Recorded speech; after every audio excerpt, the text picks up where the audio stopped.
एक गांव में संपत नाम का 20 साल का आदमी रहा करता था। संपत एक यतीम था जो गांव के चौधरी के ढाबे पर खाना बनाने का काम किया करता था। जल्दी जल्दी हाथ चलाओ संपत, ग्राहक टेबल पर खाली बैठे हुए हैं। आज मैं दाल मखनी की अलग रेसिपी बना रहा हूँ चौधरी जी, देखिएगा आज की दाल खाकर लोग उंगलियां चाटते रह जाएंगे। अरे उंगलियां चाटने के बाद में देखना, पहले जाकर उन्हें दावत लेकर आओ।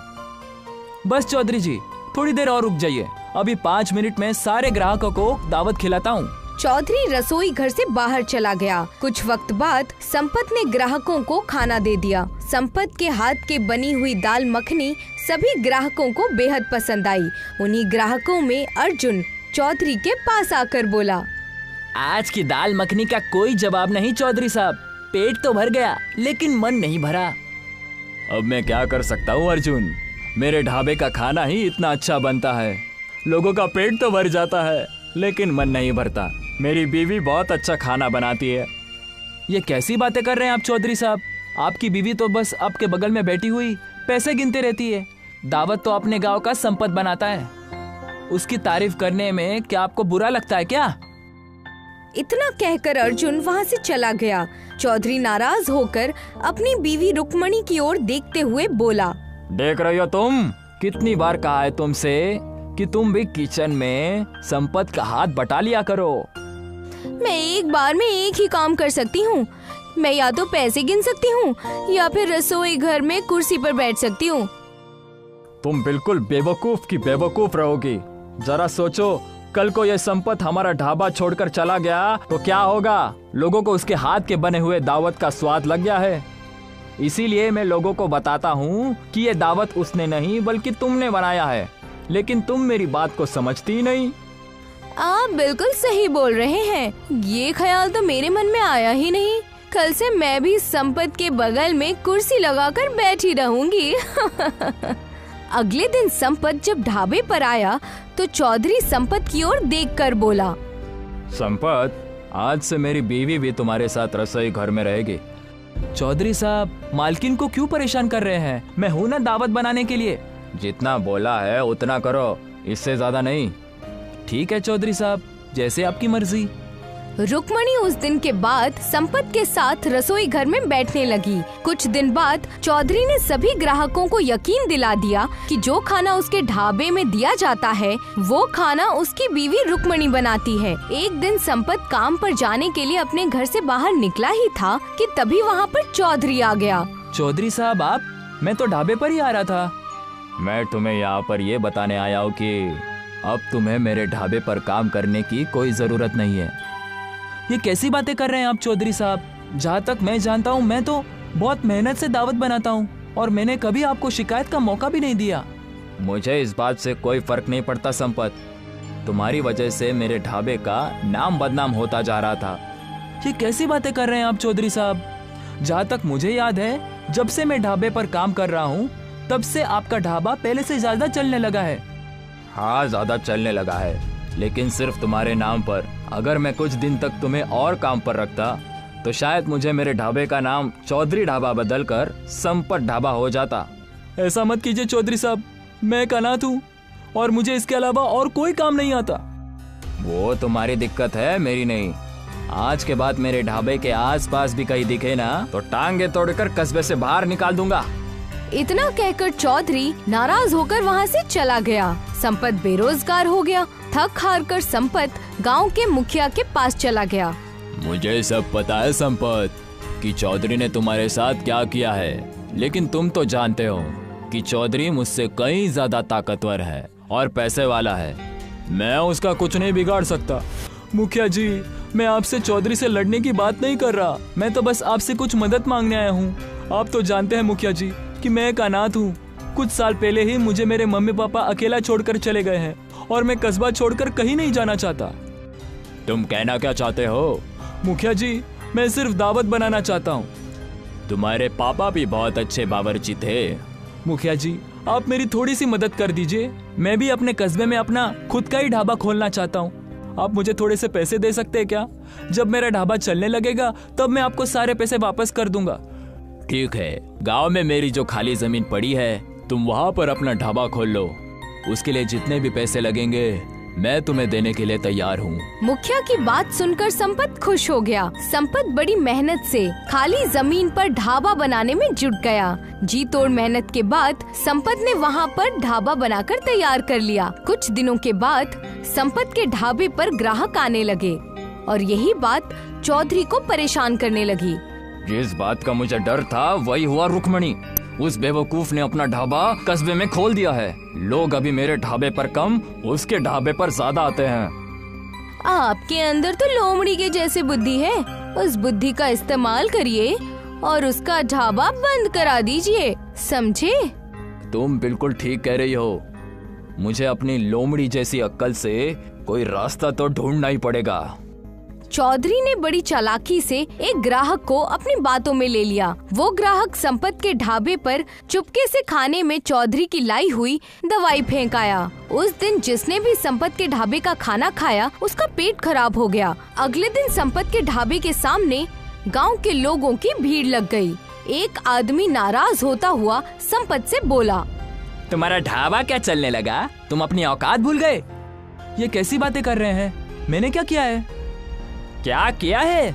कल मैंने तुम्हारे ढाबे पर दाल खाई थी, तब से मेरा पेट खराब है और यहाँ पर जितने भी लोग खड़े हैं उन सब का पेट खराब है। उन सब के जिम्मेदार तुम हो। तुमने जरूर दावत में कुछ न कुछ मिलाया है। आपको गलतफहमी हो गई है। मैंने दावत में कुछ नहीं मिलाया है। आज के बाद हम में से कोई भी तुम्हारे ढाबे पर दावत करने नहीं आएगा। अपना दावत बनाकर खुद ही खा लेना। इतना कहकर वो आदमी वहाँ से चला गया और संपत आंखों में आंसू लिया हुआ अपने ढाबे पर बैठ गया। संपत फिर से बेरोजगार हो गया। कुछ दिनों के बाद संपत के ढाबे पर मुखिया आकर बोला, संपत, तुमने मुझसे जो पैसे लिए थे वो मुझे कब लौटाओगे? मुखिया जी, आप तो जानते हैं कि मेरे ढाबे पर कोई ग्राहक ही नहीं आ रहा। वो सब मुझे नहीं पता संपत। मुझे मेरे पैसे चाहिए, वो भी ब्याज सहित। मुखिया की बात सुनकर संपत बुरी तरह से चौंक गया। हमारे बीच ब्याज की तो बात कहीं नहीं हुई थी। मैंने कहा था तुम सुन नहीं पाए होगे। परसों तक अगर मुझे मेरे पैसे ब्याज के साथ वापस नहीं मिले तो मैं तुम्हारा मकान भी तुमसे छीन लूंगा और उसे बेचकर अपने पैसों की भरपाई करूंगा। ऐसा मत कीजिए मुखिया जी, मैं अनाथ हूँ। आप अगर मुझसे मेरा घर ही छीन लेंगे तो फिर मैं कहाँ जाऊंगा? तुम्हें 2 दिन का वक्त दे देता हूँ। इतना कहकर मुखिया वहाँ से चला गया। 2 दिन बाद मुखिया ने संपत को धक्के मारकर घर से बाहर निकाल दिया और उसका ढाबा भी तोड़ दिया। संपत आंखों में आंसू लिए हुए एक हाईवे के घने दरख्त के नीचे बैठकर अपनी किस्मत पर रोने लगा। संपत को रोते हुए सुबह से शाम हो गई। तभी उसने देखा कि उस दरख्त पर एक चिड़िया का घोंसला बना हुआ था, जिसके ऊपर एक चील बराबर मंडरा रही थी। इस चील को भगाना होगा, नहीं तो ये उसका घोंसला तोड़ देगी। मेरा घर बचाने के लिए तो कोई भी कस्बे वाला नहीं आया, लेकिन मैं उस बेजुबान प्राणी का घर इस चील को तोड़ने नहीं दूंगा। संपत ने उस चील को वहाँ से भगा दिया। तभी वहाँ पर एक चमत्कार हुआ। उस घोंसले पर बैठी हुई फाख्ता संपत के पास आकर बैठ गई और एक तेज धमाके के साथ वो एक खूबसूरत लड़की में बदल गई। कौन हो तुम? सालों पहले एक श्राप के कारण मुझे फाख्ता बनाकर इस घोंसले में कैद कर दिया गया था। अगर तुम उस चील को नहीं भगाते तो वो चील मुझे मारकर मेरा घोंसला तोड़ देती। वो एक चील के रूप में राक्षस था। लेकिन तुम फिर अपने असली रूप में कैसे आ गई? मुझसे कहा गया था कि जब भी कोई मुसीबत का मारा हुआ सच्चा आदमी तुम्हारी मदद करेगा, तुम्हारा ये श्राप खत्म हो जाएगा। और देखो, मैं आजाद हो गई। तुमने मेरी मदद की है तो मैं भी तुम्हारी मदद करूंगी। मैं तुम्हारे बारे में सब जानती हूँ। तुम मेरी मदद कैसे कर सकती हो? क्यों नहीं कर सकती? तुम बहुत अच्छा खाना बनाते हो, बस तुम्हारे पास पैसे नहीं हैं। एक घर था, वो भी तुमसे छीन लिया गया, लेकिन कोई बात नहीं। तुमने जिस घोंसले को टूटने से बचाया है वही घोंसला तुम्हारा घर होगा और इस घोंसले में तुम्हारा खुद का बना हुआ घोंसला रेस्टोरेंट होगा। इतना कहकर उस खूबसूरत लड़की ने अपना हाथ घोंसले के सामने कर दिया। तभी एक तेज धमाके के साथ वो घोंसला एक रेस्टोरेंट में बदल गया। जिसकी सीढ़ियाँ बहुत ही सुंदर लकड़ियों से बनी हुई थीं। ये घोंसला रेस्टोरेंट आज से तुम्हारा है। तुम्हें यहाँ से कोई भी नहीं निकाल सकता। जब भी तुम्हें कोई यहाँ से निकालने की कोशिश करेगा तो वो खुद ही मुसीबत में फंस जाएगा। इतना कहकर वो खूबसूरत लड़की वहाँ से गायब हो गई। संपत उस रेस्टोरेंट के अंदर चला गया। उसने देखा कि वो रेस्टोरेंट अंदर से किसी 5 स्टार होटल जैसा था, जहाँ पर एक से एक महंगी टेबल रखी हुई थी और एक 5 स्टार होटल की ही तरह हर सुख सुविधा वहाँ पर मौजूद थी। कुछ देर बाद संपत वहाँ पर आराम की नींद सो गया। अगले दिन संपत नाश्ता करके नीचे उतरा ही था कि तभी उसके सामने एक कार आकर रुक गई। उसमें से एक खूबसूरत इंसान बाहर निकला और बोला, ये किस तरह का रेस्टोरेंट है भाई? इस सब के रेस्टोरेंट्स तो मैंने सिर्फ बाहर के देशों में देखे, लेकिन वो भी तस्वीरों में। ये मेरा रेस्टोरेंट है, घोंसला रेस्टोरेंट। मेरे रेस्टोरेंट में हर तरह की दावत मिलती है। क्या तुम मुझे अपना रेस्टोरेंट दिखा सकते हो? दिखाना क्या है मालिक, आप मेरे पहले ग्राहक हैं। आपके लिए आज का खाना मुफ्त है। संपत ने उसके लिए बहुत अच्छा खाना तैयार किया। खाना खाकर वो आदमी उंगलियां चाटते हुए बोला, यकीन मानो, मैंने एक से बड़े एक 5 स्टार होटल में खाना खाया है, लेकिन इससे ज्यादा लजीज खाना मैंने अपने जिंदगी में नहीं खाया। मैं बहुत बड़ी कंपनी में एडवर्टीजमेंट का काम करता हूँ। तुम चाहो तो मैं तुम्हारे इस रेस्टोरेंट का एडवर्टाइजमेंट कर सकता हूँ। तुम्हारा रेस्टोरेंट मशहूर हो जाएगा और यहाँ ग्राहकों की भीड़ लग जाएगी। अगर ऐसा करेंगे तो मेरे लिए बहुत ही अच्छी बात होगी। वो आदमी मुस्कुराता हुआ वहाँ से चला गया। अगले दिन उस रेस्टोरेंट में शहर से आने वाले लोगों की भीड़ लग गई। उस भीड़ में बहुत बड़े बड़े नेता, पत्रकार और बहुत से रईस खानदान के लोग थे। संपत का घोंसला रेस्टोरेंट कुछ ही महीनों में पूरे इंडिया में छा गया और यही बात चौधरी और मुखिया को बेहद परेशान कर रही थी। तुम सिर्फ नाम के मुखिया हो, तुमसे एक छोटा सा काम नहीं हुआ। तुमने जितना बोला था उससे ज्यादा करके दिखाया था मैंने।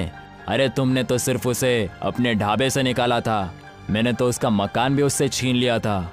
अगर उसकी किस्मत ही इतनी अच्छी है तो इसमें मैं क्या कर सकता हूँ? अब इन बातों से क्या लेना देना मुखिया। उसके घोंसला रेस्टोरेंट में शहर के रईस लोग आते हैं और कस्बे के लोगों को वो अपने घोंसला रेस्टोरेंट में मुफ्त में खाना खिलाता है। वो सबको रोजगार दे रहा है और तरक्की कर रहा है, और हम यहाँ हाथ पर हाथ धरे बैठे हुए हैं। तुम चाहते क्या हो? मैं चाहता हूँ कि उनके घोंसला रेस्टोरेंट में आग लगा दूं। तो फिर देर किस बात की है? चलो चलकर आज रात ये अच्छा काम कर देते हैं। मुखिया और चौधरी पेट्रोल लेकर संपत के रेस्टोरेंट पर पहुंच गए। उन्होंने उसके रेस्टोरेंट पर पेट्रोल छिड़का, मगर जैसे ही उन्होंने आग लगाने की कोशिश की, अचानक उनके जिस्म में बुरी तरह से जलन होने लगी और वो बुरी तरह से चीखने लगे। संपत और सारे ग्राहक रेस्टोरेंट से बाहर आ गए। अरे आप दोनों को क्या हुआ? आप दोनों चीख क्यों रहे हैं? हमें माफ कर दो संपत, हम तुम्हारे घोंसला रेस्टोरेंट में आग लगाने के लिए आए थे, लेकिन हमने जैसे ही आग लगाने की कोशिश की हमारे जिस्म में जलन महसूस होने लगी। आज तो आपने ये गलती कर लिया मुखिया जी, लेकिन आज के बाद इस गलती को कभी भी मत करना। तभी उस घोंसला रेस्टोरेंट के अंदर से एक भारी आवाज आई, इन दोनों से कहो कि अब ये गांव छोड़कर चले जाए, नहीं तो उनके जिस्म की जलन दुनिया का कोई भी डॉक्टर ठीक नहीं कर पाएगा। मुझसे ये कहा गया था कि अगर कोई भी इस घोंसला रेस्टोरेंट को नुकसान पहुंचाने की कोशिश करेगा तो वो बहुत बड़ी मुसीबत में फंस जाएगा। मुखिया और चौधरी ने संपत की बात मानने में ही भलाई समझी। वो दोनों रात ही रात गांव खाली करके भाग गए। संपत आज भी घोंसला रेस्टोरेंट चलाता है। रीना और टीना दो अनोखी जुड़वा बहनें थी। दोनों का व्यक्तित्व एक दूसरे से बिल्कुल अलग था। उन दोनों की बेहद जमती भी थी। अनाथ होने के कारण दोनों गरीबी में जी रही थी और घर चलाने के लिए प्रधान के यहाँ काम करती थी। आज वो दोनों एक दूसरे से बातें कर रही थी। मुझे अब और काम नहीं करना प्रधान के यहाँ टीना। भले ही उसके यहाँ काम करते हैं, लेकिन अपने मेहनत के पैसे लेते हैं। जब भी उससे पैसे मांगो तो वो इनकार कर देता है। गुस्सा क्यों होती हो बहन? आज जाकर मैं उनसे बात करूंगी कि वो हमें पैसे दे दे। आप मन की बहुत कोमल हो दीदी। तुम भी जानती हो कि कस्बे में कई वर्षों से महामारी फैली हुई है और दवाई सिर्फ प्रधान जी के पास है, तो हमें भी थोड़ी समझदारी दिखानी चाहिए ना। अब 5 मिनट ही बड़ी है मुझसे, इसीलिए मैं आपकी बातें सुन लेती हूँ। अगर मैं बड़ी होती ना तो मैं अभी उससे पैसे निकलवा लाती। हाँ, ये तो है। प्रधान अपने घर में एक रसायन तैयार कर रहा था। आज फिर इन्हें अनाज पर छिड़क दूंगा और कस्बे वालों को दे दूंगा, और जब वो बीमार हो जाएंगे तो उन्हें दवाइयों के बदले अपने पास काम कराऊंगा। ये कस्बे वाले सिर्फ मेरे लिए ही बने हैं, और ये महामारी मैं कभी जाने नहीं दूंगा। रसायन तैयार हो चुका था और प्रधान खेतों की तरफ उसे छींटने के लिए जा रहा था। उसे कस्बे की महामारी का कारण प्रधान ही था। जिस तरह वो खेतों में उस रसायन को छिड़क रहा था, बिल्कुल उसी तरह पिछले 2 साल से उस छिड़काव ने पूरे कस्बे को महामारी से ग्रसित कर दिया था। उस महामारी के बदले वो कस्बे वालों से ज्यादा पैसे लेता था। कभी भी ये कस्बा आगे नहीं बढ़ पाएगा। अगर बढ़ूंगा तो सिर्फ मैं। प्रधान वहाँ से घर चला जाता है और एक दिन टीना और रीना सुबह सुबह उसके घर काम करने आती है। काम करने के बाद वो दोनों गई प्रधान के पास पैसे की बात करने।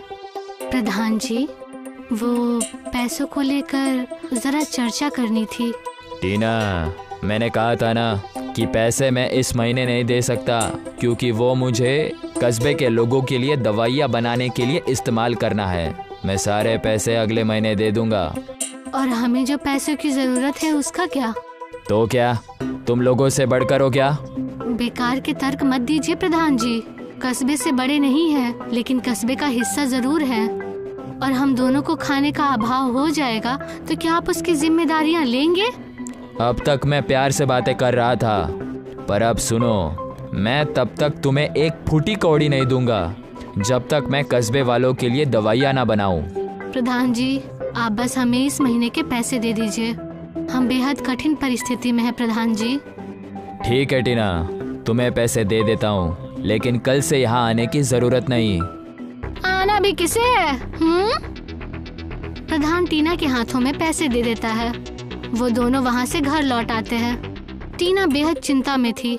अपनी बहन के चेहरे पर चिंता देखकर उसने सोचा, क्या बात है, इतनी चिंता में क्यों बैठी हो दी?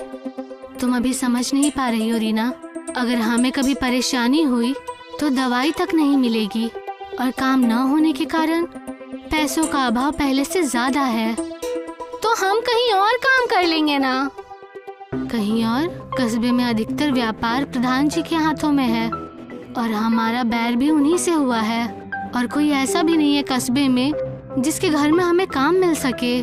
हाँ दीदी, सबके सब इस रोग से ग्रसित रहते हैं और प्रधान जी के आभार से दबे हुए रहते हैं। मैं ये नहीं कह रही कि तुमने गलत किया है, लेकिन हमें अब आगे क्या करना है वो तो सोचना पड़ेगा ना। रीना ये बात सुनकर बेहद परेशान हो गई कि उसके हट के कारण दोनों बहनों को अब कठिनाइयों का सामना करना पड़ेगा। देखते ही देखते 1 महीना बीत गया और उन दोनों बहनों का पैसा पूरी तरह से खत्म हो गया। घर में राशन अब बिल्कुल भी नहीं बचा था। आखिरी भोजन बचा था जो रीना ने टीना को लेकर परोसा। तुमने खाना खा लिया? मैंने तो पहले ही खा लिया था दीदी, जब आप काम ढूंढने के लिए निकली थी। अच्छा, अब आप इसे खा लीजिए। और मैंने थोड़ा ज्यादा खा लिया, इसीलिए कम ही बचा है दीदी। अरे पगली, तू और खा लेती तो कोई दिक्कत नहीं होती, लेकिन कल से हमें क्या करना है वो सोचना पड़ेगा। हाँ दीदी, राशन तो पूरी तरीके से खत्म हो गया है। तभी घर के बाहर एक भिक्षुक आता है। भिक्षाम देहि, भिक्षाम देहि। प्रणाम बाबा जी। कल्याण वस्तु, कुछ भिक्षा हो तो दे दो बिटिया। बाबा, भिक्षा तो तनिक भी नहीं है घर में। थोड़ा खाना बचा था, वो मैंने दीदी को परोस दिया। मुझे क्षमा कर दीजिए बाबा। ऐसा क्यों कहती हो रीना? कोई ब्राह्मण या भिक्षुक आए तो उसे हमें इस तरह नहीं लौटाना चाहिए। पर दीदी बड़ी मोहब्बत है तुम दोनों में। एक प्यार के कारण अपनी भूख मारकर बड़ी बहन को खिलाती है, और बड़ी बहन छोटी बहन धर्म का मार्ग दिखाती है। छोटी का प्रेम अनोखा है और बड़ी का धर्म ऊंचा है। बहुत अच्छी बात है। बाबा, आपने तो घर की परिस्थिति बिना देखे ही जान ली और मेरे व्यवहार के लिए मुझे क्षमा कीजिएगा। इसमें क्षमा मांगने जैसी कोई बात नहीं है बेटा। प्रेम से ऊंचा और कोई धर्म नहीं।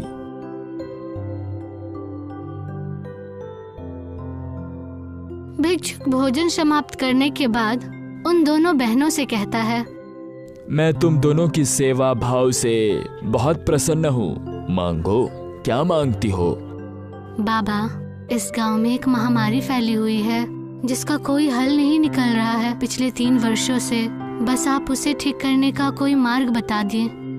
वो भिक्षुक कुछ सोचकर मुस्कुराता हुआ बोलता है, अगर ऐसी बात है तो मैं तुम दोनों जुड़वा बहनों को एक ढाबा दे देता हूँ। तुम दोनों इसमें जो भी खाना बनाओगे वो लोगों को ठीक कर देगा और उनकी सेहत में वृद्धि लाएगा। लेकिन क्या बाबा?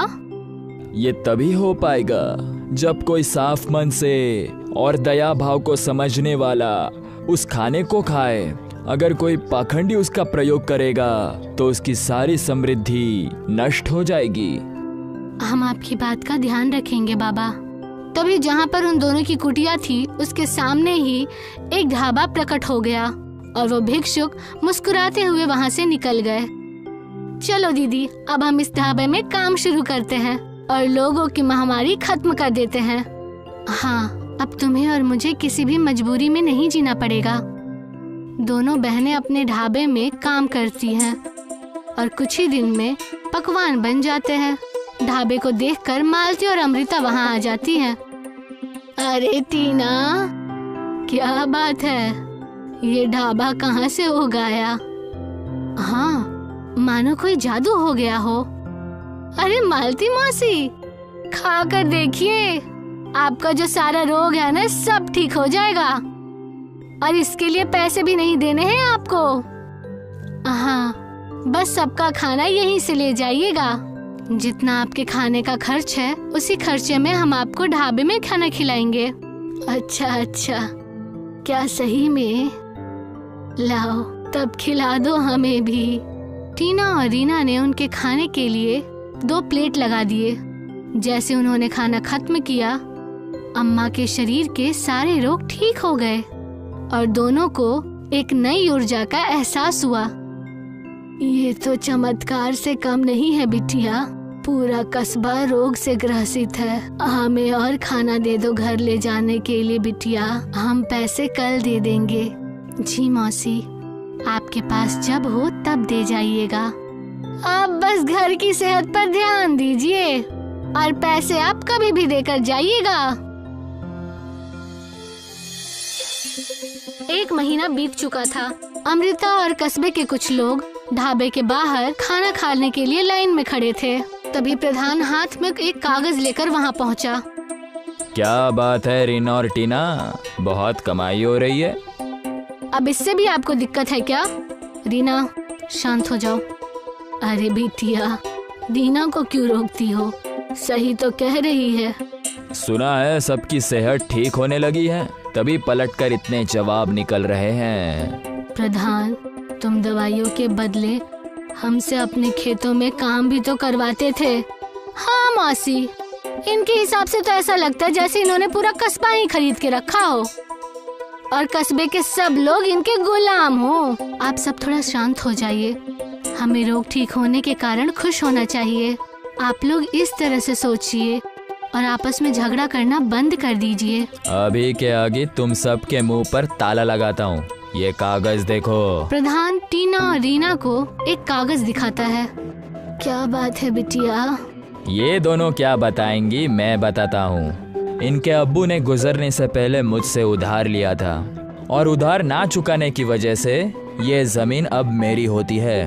मैंने इनकी गरीबी देखकर कुछ कहा नहीं, पर अब ये जमीन मुझे वापस चाहिए। ये असली है, तुम्हारे अब्बू के दस्तखत हैं इस पर। अक्षर, हस्ताक्षर? मालती इसलिए चौंक गई है क्योंकि तुम्हारे अब्बू पढ़ना लिखना नहीं जानते थे। वो अंगूठा छाप थे। छे, तुम दोनों बुढ़िया मेरे काम में टांग मत अड़ाया करो। प्रधान, बहुत बोल लिया आपने, अब यहाँ से चले जाइए। संयम रखने की भी एक सीमा होती है। टीना जो कभी गुस्सा नहीं करती थी, उसे गुस्से में देखकर टीना की आंखें खुली की खुली रह गई और बाकी लोगों की भी। देख लूंगा तुम सबको। ये कहकर प्रधान वहाँ से चला जाता है।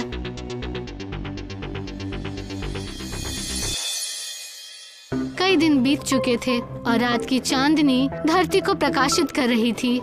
तभी प्रधान ढाबे के पास मुंह ढके हुए आया था और वही रसायन का डब्बा लेकर उस ढाबे में घुस गया।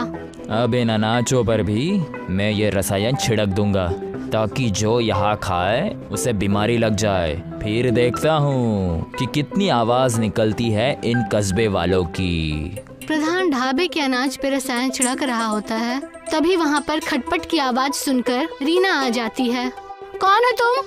चोर चोर चोर! प्रधान वहाँ से भाग जाता है। टीना की आवाज सुनकर रीना वहाँ आ जाती है। क्या हुआ रीना, क्या हुआ? कोई चोर यहाँ खड़ा था, वो मुझे देखते ही भाग गया। कुछ चोरी तो नहीं हुआ ना रीना? पर ये गंध कैसी है?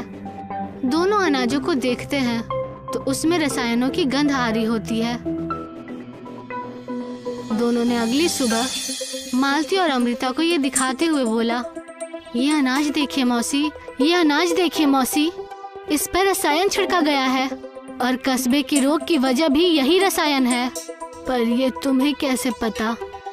बात ऐसी है मौसी जी की टीना ने बाबा के वरदान के बारे में उन्हें सारा मसला कह सुनाया और उसने बताया कि अब वो सारे रोगों को समझ सकती है और उनका निवारण कर सकती है। अच्छा, तो ये बात है, पर ये किया किसने है?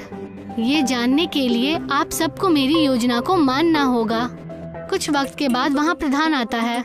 ढाबे में बैठे सभी लोगों का पेट दर्द कर रहा होता है और प्रधान ये देखकर कहता है, देखा इन बहनों का साथ देने का नतीजा। मुझे तो पहले से ही पता था कि ये लोग कोई रोग का निवारण नहीं है। इस रोग की दवाइयाँ बस मेरे पास है। प्रधान, कुछ दवाइयाँ दे दो, बहुत दर्द हो रहा है। लो दवाइयाँ। लगता है बहुत तैयारी में आए हो प्रधान जी। आपको कैसे पता कि दवाइयों की जरूरत लगेगी? वो मैं तो बस यूं ही साथ लेकर घूमता हूँ, ना जाने कब काम आ जाए तो काम आ गई। तो वो जो चिंटू लेकर आ रहा है वो क्या है? चिंटू नाम का बच्चा वही रसायन का डब्बा लेकर आ रहा था जो कल प्रधान छिड़क रहा था। कुछ ध्यान आया? पर मुझे लगा कि तुमने मुझे देखा नहीं। अब मेरा शक यकीन में बदल गया है, यानी कल जो चोर घर में घुस आया था वो आप थे।